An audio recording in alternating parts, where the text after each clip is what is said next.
Thanks very much for staying with us. Time now for Eye on Africa with me, Georgia Cavan-Smith. Tonight, church leaders in Zimbabwe warned the country is angry and traumatised over an ongoing political and economic crisis as they try to mediate talks between the government and the opposition. Also, Ponzi scheme firm bosses in Benin are jailed for 10 years after defrauding more than 150,000 people. Many lost everything in a case that's been likened to the Madoff scandal of 2008. And in Morocco, women can now become notaries for the first time under Islamic law. Law was changed just last year, and the first female adouls, as they're called, have started out on their training for the first time ever. Our correspondents tell us more.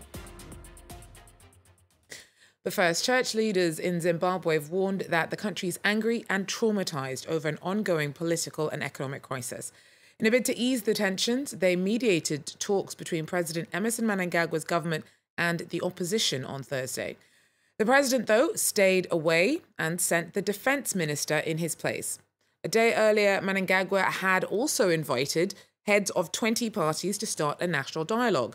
However, main opposition leader Nelson Chamisa snubbed Wednesday's meeting, saying that he'd only attend talks called by a neutral party. Chamisa's accused Mnangagwa of authoritarianism with the support of the military. Our army is the best army in the world. But we want our army to be where we believe our army is there for security. In the barracks, not on the streets, not in our homes, not on our streets. Once that is done, we are happy. We are ready to move forward. Well, tensions in the country have been made worse by the arrest of over 1,000 people last month during protests over a huge rise in fuel prices. Rights activists say that about 17 people were killed in the police crackdown. Ryan Truscott joins us now with more from Harare. Ryan, how divided is Zimbabwe? Is it angry and traumatised, as the church has said? Well, it does remain very divided, and as you mentioned, the main players aren't speaking to each other. Nelson Chamisa of the MDC snubbed that meeting called by President Mnangagwa yesterday, and today Mnangagwa didn't attend that meeting organised by the churches to try to broker talks between the parties. Chamisa was there, though. He said he did want to sit down and talk, but not with Mnangagwa as the convener. He also said that talks can't take place while his supporters and MPs are being targeted by the security forces. The army has been out of the barracks now for nearly a month, and they've been accused of rights abuses against civilians during a clampdown that started soon after protests broke out on January the 14th. So are the country's troubles about its failing economy or Chamisa's ongoing challenges to Mnangagwa's legitimacy? Both. I think the economic challenges are fueling anger and frustration. Hardships are growing. This week, the teachers went on strike. Last month, the doctors were on strike. The MDC, though, insists that the economic problems are a direct result of what it calls a crisis of legitimacy. The party insists that Mnangagwa didn't win last year's elections fair and square, so the party says that any kind of dialogue between them needs to take that into account. On the other hand, Mnangagwa has said that a starting point for dialogue should recognize that he's the legitimate president. So there are these seemingly irreconcilable differences. So as you mentioned there, the two sides aren't really particularly keen to be talking to each other at the moment. Do you think that the prospects for dialogue eventually look at all healthy? Well, dialogue was a key demand of opposition and civic groups here, and it still is. Obviously, dialogue though without the MDC, which has so much support here, isn't going to help resolve Zimbabwe's crises. So it's going to need someone to back down, and at the moment that doesn't look possible. As I mentioned at this church meeting today, Nelson Chamisa sounded keen for dialogue to take place as long as there is an independent mediator, and he suggested that the church could fulfill that role. Another key demand that's being made by his party and civic groups is that the army should return to the barracks. And today there was a hint that that might happen soon. State media quoted a top army officer saying that law and order had been restored, and if asked to by the police, the army will retreat. And I think that if that happens, it might help to calm tensions and fulfill at least one of the conditions that the MDC says should happen before there's dialogue. Thanks very much. Ryan Truscott speaking to us from Harare. Now, 2 directors of an investment firm in Benin were jailed for 10 years each on Thursday after defrauding more than 150,000 people out of around 150 billion CFA francs, around 230,000 euros. Many victims lost their life savings. Nicolas Chemin tells us more. The judges took 11 hours to reach their decision. They announced it during the night. It was the biggest financial scandal in Benin's history and has been compared to the Bernie Madoff case in the US. More than 150,000 people were defrauded in a Ponzi scheme. A company called ICC Services lured poor people to hand over their money on the promise of up to 200% per quarter returns. 2 senior directors were sentenced to 10 years in jail. The plaintiffs' lawyers were satisfied. What we started some time ago has finally worked. It is a relief. All the people who gave them money but did not hear their names read out today must not worry. The process is not over. The prosecutor said former President Boni Yayi was also implicated in the organisation of the Ponzi scheme. He will be questioned later on by judges at the High Court of Justice. In all, the plaintiffs must be paid over €1 million.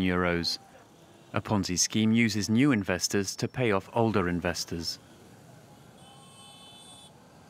Look now at some news in brief. At least 6 people have been killed in a gas explosion in an unused coal mine in South Africa. More than 20 people are still stuck underground at the site in the eastern province of Mpumalanga and are presumed dead. Rescue efforts have been made difficult by dangerously high levels of subterranean toxic gas. Police say people entered the mine on Wednesday to steal copper wire. South Africa's next general election will take place on May 8th. President Cyril Ramaphosa announced the date during his State of the Nation address to Parliament. He took over after a scandal-prone predecessor, Jacob Zuma, was forced to resign last year. But despite dipping in the polls, his ruling ANC party is expected to win a clear majority in the vote. And hundreds of protesters rallied in Khartoum on Thursday in support of demonstrators who've been arrested during weeks of anti-government protests. Hundreds of people have been detained since protests against President Omar Bashir first broke out on December 19th. Rights campaigners say that at least 51 people have been killed in clashes with police. The unrest is the biggest threat to Bashir's rule since he took over in a coup in 1989. Now, in Morocco, women can finally become adul or notaries for the first time under Islamic law. That was changed just last year, and the first female adul started training courses back in December. Our correspondents give us a closer look. Marriage, divorce, succession, purchases and sales of assets, all are handled here in this Moroccan adul or notary office. Until recently, only men could be a notary, but women have now been given access by a royal decision. But the law remains under review in order to define their roles more clearly. The Department of Justice will help us find a way for the woman to work in all adultery activities, including marriage and divorce. In the 8 training centres, 299 women out of 800 trainee aduls have joined their male colleagues, a feminine presence symbolising change. These women have brought a new dynamic with a different vision of training and exchange of ideas as newcomers in the profession. In the entry exams, 40% of the candidates were women. Those who succeeded say their integration into the profession represents great social progress. Of course, this will have an impact on society. First, it will help get rid of discrimination between men and women. It's 100% sure that the women will show their skills and potential to push this profession forward. To support the women, a gender and human rights approach has been introduced into the curriculum. The general purpose of these courses is to raise awareness of both male and female adul about the position of women in Moroccan society. Feminist activists say they fear that conservative groups may try to obstruct this modernization. There are Moroccan Salafists who say they don't agree with it. They're sending out the message that if the marriage contract is written by a woman, then it doesn't conform to their beliefs. Will Moroccans be happy to go and see women adouls when they have the choice between men and women? The answer lies in the officers due to welcome the newly trained adoul women once they've completed 6 months of theoretical training. And finally, Nigerian chart topper Davido continues to rise to the occasion. His hit song, Fall, which last year became the first Nigerian music video to reach 100 million views on YouTube's now become the longest charting Nigerian song in US chart history. The song's unprecedented success is a testament to Nigerian pop's growing influence internationally. So we'll be leaving you with sounds of the hit tune. Thanks for joining us, and do so again if you can. Take care. Paparazzi follow you, 'cause I'm in love with you. Yeah, are you done talking? Tell me, baby, are you done talking? Yeah. Are you done talking? Tell me, baby, are you done talking? Yeah. Are you done talking? Tell me, baby, are you done talking? Yeah. Are you done talking? Tell me, baby, are you done talking?